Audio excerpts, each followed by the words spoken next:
All right, here we go. Episode number 3. I am Caleb Hardwick, your host, and with me, as always, are my brothers. So, who wants to go first this week? Noah's pointing at me, so I guess I'll go first. This is my younger brother, my junior by 3 years, Seth. Thank you. And with me is my older brother, Noah! who just peaked the microphones real bad. Probably gonna have to redo that. No, we'll just go with it. So, what's up, gentlemen? School. Work. There you go. Then that's Same as always. That's What about you? me? I'm glad you asked. Let's see. I don't know. What have I been doing? Neither school nor work. Yeah, I went swimming today.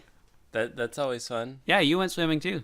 That's true. Oh, and you know what else I did? What? I went to the Salt Bowl for the first time, like, ever. That's true. In fact- And I've still never been to the Salt Bowl, ever. In fact, that was my first football game I've ever been to. Cool. Tell So- us any exciting adventures? I got lots of free stuff. That was fun, because everything at the tailgate was free. Wait, free stuff, why? Because businesses wanted you to know that they're better than some other business. So they gave you what? Pencils and pens and... So they're relying on the fact that your business will be given to them because of a pencil or a pen? They also had hot dogs. Oh, well, see, there you go. That's much more enticing if you ask me. So what were you doing at the Salt Bowl? Well, I was asked to go and help on the medical team for the event. So I had nothing else to do, so I was like, sure, why not? Cool. So let's get started. Okay, so Noah sent me this article called What Do Christians Want from Christian Movies? And it was by Adam R. Holes, and it's published in the Washington Times. So Noah sent me this article. It's got an interesting perspective on Christian filmmaking, and I thought we would talk a little bit about it. And I think it's interesting also because me and Mama just on Tuesday went and saw the movie Greater, which is a movie about the Arkansas Razorback player Brandon Burlsworth. And it actually had a lot of Christian content. So this is a good time to talk about it. So any quick thoughts on the article, Noah? I really don't remember it very well because that was last week. Here's the good news. I have it pulled up right here. So basically, he gives several just thoughts or insights about Christian films, and we'll just read them and discuss what we think about his thoughts. All right, so the first one is he's trying to answer the question, what do Christian audiences want in a movie? And this is his first point. He says, Christians want movies that represent their theological convictions. Yeah, I think that's pretty good. Very true. Because, I mean, you look at movies like the Noah movie or Exodus, Gods and Kings, and they did not do well in the box office. And I'm pretty sure you could say it's because they took a lot of liberties with the story. And I don't think Christians like that. Right. And then the article here, the guy says that Christian audiences have a hard time when filmmakers tamper with beloved Bible stories, is basically to paraphrase. I don't like it when they tamper with any story. Yeah, But when you're especially going to tamper with the Bible, Let's be honest, the book is always better than the movie. And that goes for the Bible too. So there you go. That's good theology. Point number 2, Christian audiences don't mind message-oriented movies that mainstream audiences might find preachy. I find that a little surprising, but at the same time, the box office does seem to confirm that. The biggest movies like God's Not Dead and the Sherwood Pictures and some of the other ones that I'm forgetting at the moment, they're pretty explicitly Christian. They don't really hide much, and they just put it very obvious and upfront, you know. But they get good box office. Yeah, they're the ones that do the best. So what does that say about Christians? Christians want Christian stuff. Is it kind of like Christians want to see a movie about the home team? Well, yeah, you're definitely going to root for the home team. So this is an example of basically Christians wanting to celebrate their own Christianity? I would say that's a pretty good chance of that. I mean, you could definitely, I'm sure that some of them will say that it's for evangelistic purposes and getting their friends to go Sure. see the movie Yeah. with them, and that may happen sometimes. But I definitely say that there's a good chance that most of that are probably people that are already Christians. So why is it that a lot of Christians don't want to go to church and be preached at, but don't mind going and supporting a movie that is just going to preach at them? Are they the same Christians? That's a good question. And are they the same preachy? Are we talking about people who are identifying themselves with Christians, that they're on the Christian team, or are we talking about people who are actually involved in a church? Well, for what it's worth, the movies that are very preachy like that are often preaching to somebody who's not a Christian who becomes a Christian. And I think that Christians like that, and for good reason. I mean, we know that the Bible says that the angels rejoice when someone Right. comes to God. So I think that there is definitely something to be celebrated for these stories where somebody comes to Christ. But at the same time, I'm not sure that that's quite the same as going to church and your pastor preaching a sermon about something that's more close to home, preachy, versus the story here. So it's not that the movies themselves are preachy that Christians enjoy. It's that it's like a thematic version of what we think we already believe. Yeah, and I mean, there's not inherently wrong there. I mean, I think it's a reminder maybe of your own story of how you came to Christ. And so there is something good there. But at the same time, I can see how it's a very similar plot that we've used Right. repeatedly for almost every single one of these Christian movies. Right. So that moves us to the next point. Explosions? Sort of. His is his next point. He says Christian audiences haven't embraced edgier, grittier, faith-oriented fare. One criticism of the Christian movie genre is that it's been too sanitized and it hasn't effectively told messy stories. Oh, let's be honest. Even when we look at the messy stories in the Bible, we don't much like those. So why do we think that we're going to like the messy stories in the movies either? I mean, I know we've been reading Job a lot. I'm pretty sure, though, that's not a book of the Bible we generally like reading from. I mean, even while I'm reading it, I'm not sure I'm enjoying it entirely. Yeah, it wouldn't make a very good movie. No, probably would not. It'd be like 2 hours of Job sitting around. And then a big explosion at the end. Yeah, basically. I think this has similar ties into the whole Christian music, the CCM of being too jolly. Sterile. And sterile of not involving the rest of the world. And I like what Brant Henson wrote about it, is that people, if they've had a long day at work, they don't really want to go watch another film about bad things happening in the world, because every other film's like that. They want something that is a little more hope oriented. Right. So when people want to be entertained, they don't want to be convicted. That's actually a pretty true statement, regardless of whether it's a Christian movie or not. Is that true for church too? People want to be entertained and not convicted? That would be a very good chance of explaining some of the churches that we have today. Yeah. Right. But I think your comparison to Christian music is very interesting, because I think that Christian movies are pretty newish. I mean, they've been around for a long time, but they've just recently started to gain traction as like they're almost their own genre. Uh-huh. Just like Christian music didn't really gain traction until late 80s, really, as its own genre, maybe mid 80s. And since then, of course, it's grown into a very big genre of its own. And I'm kind of wondering if Christian movies will take a very similar course, that we're just now starting to get into this as a much bigger industry.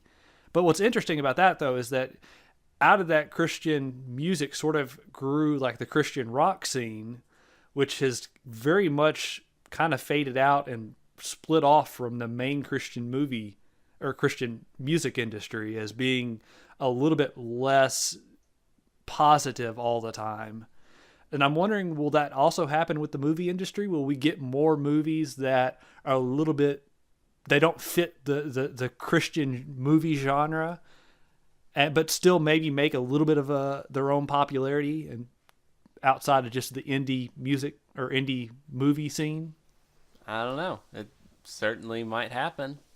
When we talk about the movies that I think we as a family enjoy, I think you can certainly say that we actually have the ones we've enjoyed the most are the ones that actually are kind of the outsider, slightly edgier, don't quite fit the mold Christian films. For example, we enjoyed the Ragamuffin movie, which was the story of Rich Mullins. Rich Mullins, and basically the struggles he went through, all while being seen as kind of this Christian music icon.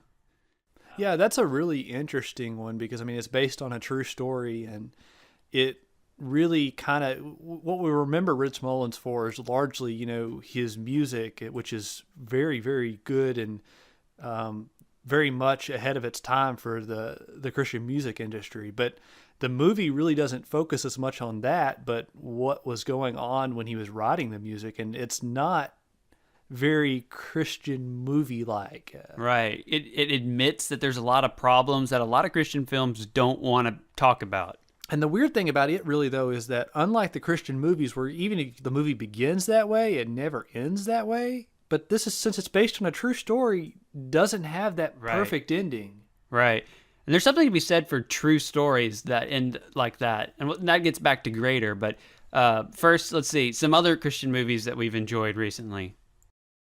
I liked the Believe Me movie about the guys that are trying to pay off their college debt. So they start a fake Christian ministry to basically get people to give them money so they can use it to pay off their college bills.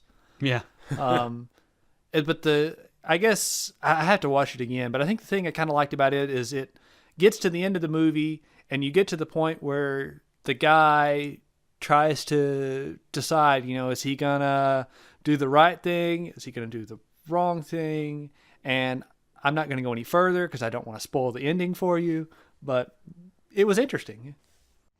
So diving even deeper into the Christian film past, admittedly, one of the probably my all-time favorite Christian film has got to be The Buttercream Gang. Yeah, Ooh. yeah, I definitely like that. Most people who are listening to this have probably never heard of The Buttercream Gang. So somebody fill them in. Okay, so let's see. The basic plot line of the story is there's this group of kids that found and help people. The Buttercream Gang. And they're called the Buttercream Gang. Yeah. And let's see, didn't it say that they got the name because when all the men went off to the war or something? Yeah, it was something like that. They helped the women turn brother or something like that. And that's how they got the name. It's just basically about kids, you know, like teenagers, middle, like junior high-ish, and about growing up in a small town and, you know, kind of about how to be friends with people that don't want to be your friend. Right. The central issue in the film is that one of the main characters goes to Chicago and becomes involved in gang culture there, then comes back to the small town and sees the gang there, which is, you know, a do-gooder club of kids who go and help old widows when they fall down. And it's their difficulty of trying to learn how to get along with each other after that experience. And it's a tale of forgiveness and friendship and the difficulty of getting along with people who are hard to get along with. And it is, for a film that's really marketed towards kids, it's a pretty gritty, edgy film. I mean, it's certainly not in any way crude or vulgar or offensive, but it deals with issues that are pretty difficult. A teenager drinking alcohol in it, I think, doesn't it? I don't think he ever drinks alcohol. He doesn't? No, but he drinks pop. They do smash some bottles on the train tracks, though. I was thinking that they were drinking the bottles, but maybe not. But admittedly, I mean, it was like an early '90s film, and I mean they're wearing like gang bandanas and stuff. I mean that's pretty edgy. Actually, I think it's '80s. The clothes in it are very '80s. I think it's like late '80s, early '90s, whatever. But even that is something that's not a clean, sterile film, even though it is certainly a very family-friendly film. It was something that actually did manage to touch on hard issues. And it is interesting because it gets to the end and, you know, it sort of resolves it, but it's not exactly a perfect resolution. It's not a perfect ending. You're right. So I don't know where in the world you can find this movie, if anywhere. It's on Amazon. I am sure that it's available online somewhere. Even if it means you have to buy like a used VHS copy and drag out your VHS player and hook it up, definitely go find that movie. Highly recommended by the Hardwicks, called The Buttercream Gang. Okay, so now it's time for a word from this week's sponsor. For 6-year-old Faith and the Graham family, life in the Midwest centers around God, family, and football. Daddy, you're the best football coach ever. Until one Friday night.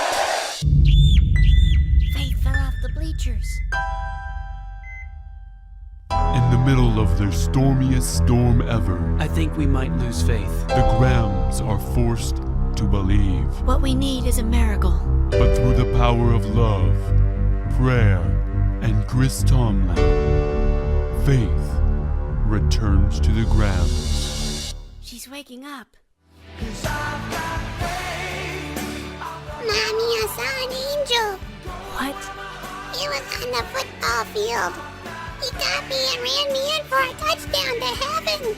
Inspired by every Christian movie ever. A Crosslight Hopewater production, starring Kirk Cameron, Roma Downey, and the Hispanic guy from Courageous. The most Christian film of the year. Touched Down by an Angel. Coming to theaters this fall.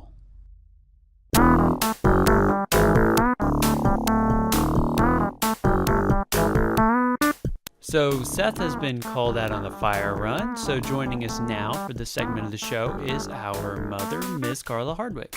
Hello.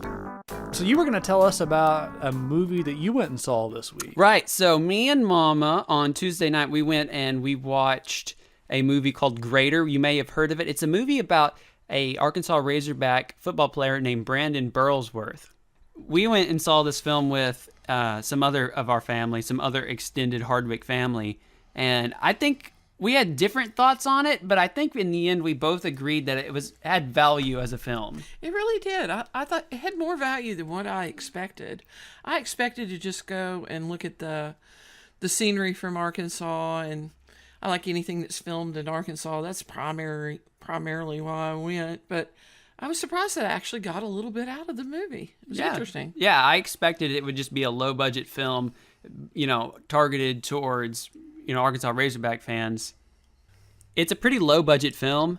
It's, for the low budget, I thought it was well shot. Like, I thought, visually it was pretty well appealing. It was beautiful. It was Arkansas. A lot of low-budget films, you just get kind of weird camera angles, so it, switches back and forth between two visions, and it's just kind of weird. But I thought for the budget, it was well shot. I give it props on that. Decent screenplay. I mean, the way it was written was pretty good. Not great, average. I'm going to jump in and tell you what I didn't like about it. Okay. I thought some of the actors in it were really not good. Definitely. If the biggest drawback in the film was the acting. So you might give it a B for the way it was shot, like a C for the screenplay, and a D for the acting. Yeah, that's where I would be too. Yeah, so maybe an overall a C+, which isn't that great, but there was certainly some redeeming values to this film. Well, it wasn't every actor either. Some of the actors were okay. Yeah, certainly. Sorry, Arkansas extras. Yeah, sorry, Arkansas extras. You tried your best. Yeah, that might have been the problem. So, yeah, one of the things I did love most about the film actually was it just had a ton of Arkansas references that if you're an Arkansas sports fan, you get. And I know I didn't get all of them, but I mean, I enjoyed the fact that there was just so many iconic Arkansas sports figures in the film. Cameos. Yeah, I mean, the fact that Houston Nutt was a janitor in the film is pretty cool. Plus you had the real voices of Chuck Barrett, and David Basil made an appearance, and Frank Broyles was in there too. So if you're an Arkansas sports fan, you'll love that. You'll enjoy that part. I love Brandon Eels. Brandon Eels as his father. Is that right? Right. He played his father, Paul Eels, and that was special. Yeah. I'm sure that must have meant a lot to their family. So while we enjoyed that aspect, the part that surprised me the most actually was how overtly Christian it was. I didn't expect that going in. I didn't either, really. And yet you say overtly Christian. It was not one of these preachy films like what we're talking about. Or I didn't feel it was. Not so much as maybe some movies. It was pretty preachy at times. Did it have a clear presentation of the gospel? No, it was not that kind of Christian film. And in fact, honestly, I feel it was a better Christian film than most overtly Christian films. So what do you mean by that? A lot of Christian films try to use the gospel as a way to resolve a conflict, right?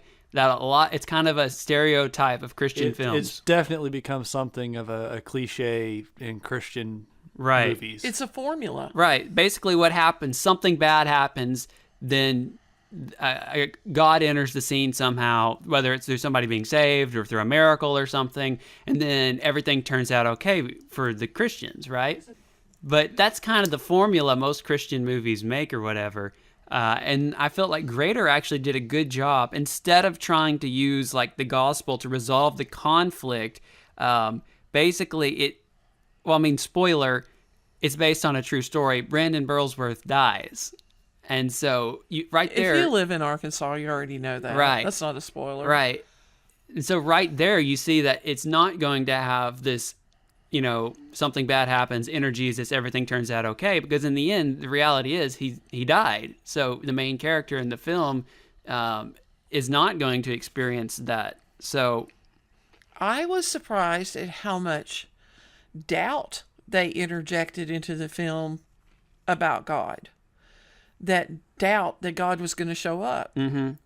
You don't usually do that in a Christian film. Right. It's like a lot of Christian films are kind of one-dimensional. They use that same set of everything's going to turn out okay if you believe in God. And that's good because that's true. But it's kind of one-dimensional. It doesn't address the times that doesn't happen, where you may be a Christian, but things don't turn out the way you want. I was going to say, it may all turn out all right, but it doesn't mean that it's going to turn out the way you want. Right. Exactly. Here's the thing about it. The film doesn't try to explain why Burlsworth dies, but it does try to explain why we should trust God despite the fact that he did die. But does it actually try to explain that, but just not answer? I mean, isn't that kind of the point of the movie, though, is it is kind of trying to understand why this is happening? No. No, okay. It doesn't explain why. It doesn't try to address, and that's the interesting thing, is when the film begins, it actually begins with after he's died, all right, and it kind of flashes back and forward throughout the movie, but it begins by showing a sign in Harrison that says, "Lord, help us understand why." And so that's the fundamental question that it tries to answer from the beginning, or at least that's what it makes you think. But as you watch the movie, you see that that's not true. And you get to the end and you see that it actually ends with a scene that uses the words, "we trust." So instead of trying to explain why Brandon Burlsworth dies, it actually ends up answering or saying that we don't have to understand why. Ultimately, we just have to trust. And as Noah has already mentioned, I think once in our podcast tonight, we've been kind of reading through Job, and that's the same message as in Job. Yeah. And that's actually the thing I was most impressed about this movie. The thing I was most impressed about this movie was the way that it actually uses the wisdom of the wisdom books in the Bible, and it works you through all three of them, Proverbs, Ecclesiastes, and Job, to get to that conclusion. Early on in the film, it shows Brandon Burlsworth, and he's doing everything right, and his life is doing well because of it. And his brother, who's really the main character in the movie, notices that, and he says, "See, you've done everything right. That's why your life's turning out well." And then, of course, when Burlsworth dies, then his brother's faced with this predicament. How can it be that you live so well, and yet things didn't turn out the way you want? So that first part is like the book of Proverbs, where it's like gives you all this advice, all this wisdom, and it says, live this way and your life's going to turn out well. And that second part's like the book of Ecclesiastes, discusses that topic of how can it be that life isn't as predictable as we want. Even if you do live right, sometimes things don't turn out the way we want them to. And then, like you said, it kind of ends with the book of Job, where it says, ultimately, we're not at a position high enough to see everything that's going on, to understand why God allows things that don't seem good to us to happen. And to me, that's actually a better theological message than most Christian movies. I agree. It's true. I got the same But- thing out of it. The question then is will most people pick up on that? I mean, we picked up on it, or well, you did because you've been reading Job. Will most people pick up on that though? I don't think most people pick up on it necessarily being that it follows Proverbs, Ecclesiastes, and Job, but I think it can certainly get that message that even when you live right, sometimes things don't go the way we want them to, but it doesn't matter. We should still trust God because he's in a higher position and can see more than we can. In fact, that's alluded to in the movie when it's talking about on the football field. They make this reference to Clint Sterner, and Brandon says, you just got to trust the coaches. They can see the whole field. You can only see one direction. And that's kind of the point, is we can't see why God allows some things to happen, but he's up in the press box and can see the whole field. He understands what's going on better than we do. Well, why don't we just ask all of our listeners to go see it and give us some feedback on it and tell us what they thought of it?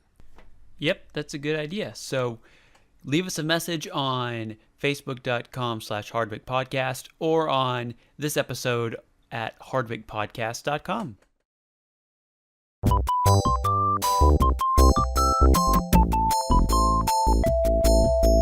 Thank you for listening. I hope you've enjoyed it. Music for this episode included Aliens Ate My Babysitter, Wednesdays on the Beach, and Spyro Grip Me Tighter, all by Bobby Prince. Also included was Where My Heart Will Take Me by Russell Watson. On behalf of the rest of the Hardwicks, until next time, thank you for listening.